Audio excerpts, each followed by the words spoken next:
Mga Havertusyo, panibagong content po tayo at ngayong araw, meron po akong isang kaibigan kasing nakita sa FB. Ito din po ay numista, coin collector. At meron siyang mga pinapakitang old coin na baka meron din po kayo nito. At sabay-sabay po tayo makipag-transaction po sa kanya. 1 peso po yung hinahanap niya. Lumang peso na 1974 at saka 1972. Basta yung mga piso na yun na malalaki na Jose Rizal katulad po nito. Ayan. Ayan. Naghahanap po siya ng ganito mga Havertusyo at willing po niyang bayaran ng medyo malaki po. Malaki actually sa kung pag-uusapan po natin. Malaking halaga po or value ang ino-offer po niya sa mga coin holder na tulad ko na meron po nito. At kung meron man kayo, baka pwede nyo rin akong masabayan, makipag-transaction tayo sa kanya. Kasi may pera sa pera. So sinubukan kong tingnan mga Havertusyo kung anong klaseng coin po yung hinahanap po niya. At fortunately, ito nga po yun. Ayan. Itong Jose Rizal na series of 1972. And itong Jose Rizal din po na series of 1974. Itong 1974 nakikita ko po sa mga ads niya. Hindi pala sa ads, sa reels pala. Nakikita ko po sa reels niya na willing po siyang mag-offer, makipag-negotiate until 300,000. 300,000 po dito sa 1974. Kaya kung meron man kayo, lalo na sa mga nagtatanong din sa akin sa mga videos ko kung saan po pwedeng ibenta po ito, ang advice ko po kasi sa inyo last time, dalhin nyo po sa subastahan. Kung ayaw nyo naman sa subastahan, then ito, best offer po ito at makikita po natin siya. Pwede po natin siyang message sa FB. Again, si Tokmol TV po ito, Tokmol TV. 1974 po, 1 peso. He is offering 300,000 per piece po sa mga meron pong ganto. Tapos, meron din siyang pinakitang isang coin din po, nakaganto lang siya. Hindi niya flinip, kaya hindi ko nakita kung anong series po ang hinahanap niya. Pero itong meron ako ay 1972 po ito. 1972.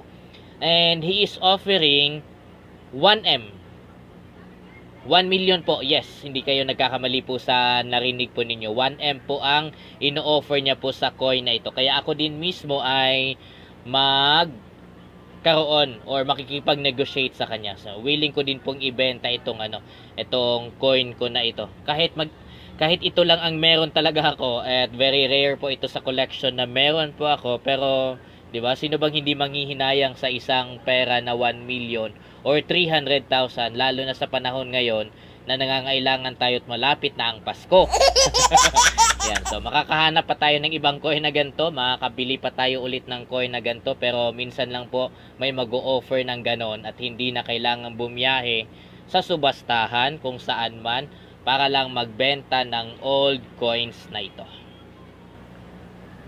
Ayan, so konting preview lang po sa mga coins na pinagsasabi ko. Tignan natin closely. Siyempre, kailangan ko pong pahabain ang video na ito kasi pang-upload natin to sa YouTube at saka sa FB. Sayang naman ang ads, di ba, kung hindi mahaba yung video po natin. Pero siyempre, giving you information also at the same time. So, ganito po yan. Kung meron po kayong ganito, best advice ko po ay linisin po ninyo. Okay po, linisin nyo po yung mga coins na meron kayo kasi very old na po ito. Hindi po natin maiiwasan yan, lalo na kung hindi po na-preserve, nagkakaroon po talaga yan ng impurities. So itong sa akin po ay nilinis ko po ito. Sa mga nagtatanong kung anong klaseng panlinis po ang pwede nating gamitin, I would advise, hindi po iyon masama sa coin, metal polish. Metal polish po ang pwede natin gamitin na panglinis ng coin. Pang-restore lang. Restoration po ang tawag natin doon. Okay po? So, ito, katulad po nito, nung dumating po ito sa akin, sobrang dumi na po ito. Akala ko nga, puno ng kalawang. Tapos, nung nilinis ko po siya, ayan, nakikita po ulit yung detail na meron po ang coin. Ito ay 1 peso, series of 1972. Not sure kung ito yung sinasabi ni Tokmol TV na willing niya pong babayaran ng 1M. Syempre makipag-negotiate po tayo doon at baka tutuparin naman niya yung 1M or baka magkaroon ng negotiation na medyo mas mababa doon. Walang problema. Walang problema. 1 peso coin lang po ito. Ang meron lang po ito ay, ano bang meron dito sa coin na ito? Kung papakawalan ko ito. Sentimental value kasi given po ito sa akin kasi. Sponsored po ito sa akin. Nang next naman dito ay itong 1974. Jose Rizal pa rin po ito. 1974. Itong coin na ito, according po sa kanyang reels, ay willing niya pong bayaran ng 300,000. Kaya po napapagawa talaga ako sa video na ito. At pinahaba ko po talaga itong video na ito kasi ang dami po sa inyo nagtatanong kasi kung kanino po pwedeng ibenta. Ang lagi kong advice, dalhin sa subastahan kasi nga mataas ang value ng coin na ito. And now, I saw one of your followed content creator, numista, coin collector na nagngangalang Tokmol TV. At itong 1974 nga po ay willing niyang bayaran ng up to 300,000. So ako din ay napaisip din, gusto ko din 'yun. Willing ko ding ibenta sa height ng na 'yon, ng rate na 'yon.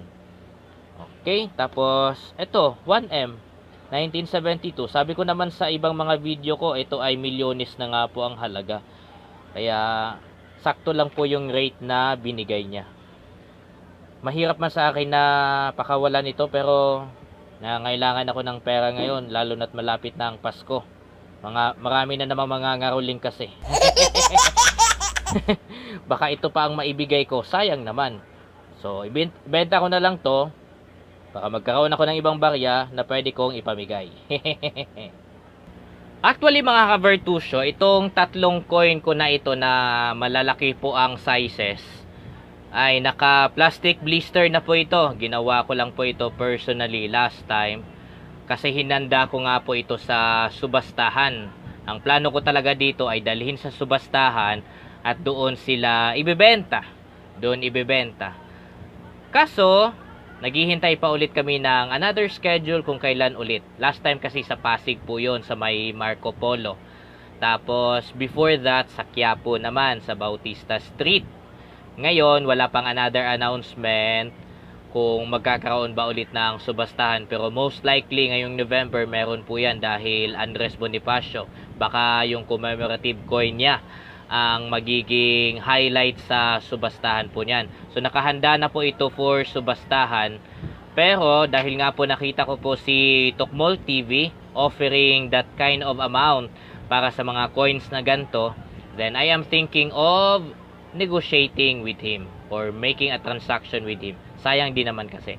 Kaya ito po ang sagot ko mga ka-Vertusio sa mga nagtatanong po sa akin kung kanino po pwedeng ibenta ang mga gantong klase ng coin, series of 1972 and series of 1974. Search nyo po sa FB Tokmol TV, makipag-negotiate po tayo sa kanya. Magpakita po kayo ng proof katulad ng ginawa kong ganito. At baka po mabili po yung coin po ninyo. Paunahan na lang tayo. Or baka naman madami yung kailangan po niya. Okay? Ayan. Para sa mga bagong hanap mga ka-Vertusio, another information na makukuha po ninyo. Again, makikiusap ako sa inyo. Please subscribe. Please subscribe to my channel. I-hit ang notification bell para lagi po kayong updated sa mga hinahanap ng grupo, mga coins na binibili po namin, mga coins na katulad nga po nito, nagbibigay ako ng information sa inyo kung kanino at saan pwedeng ibenta.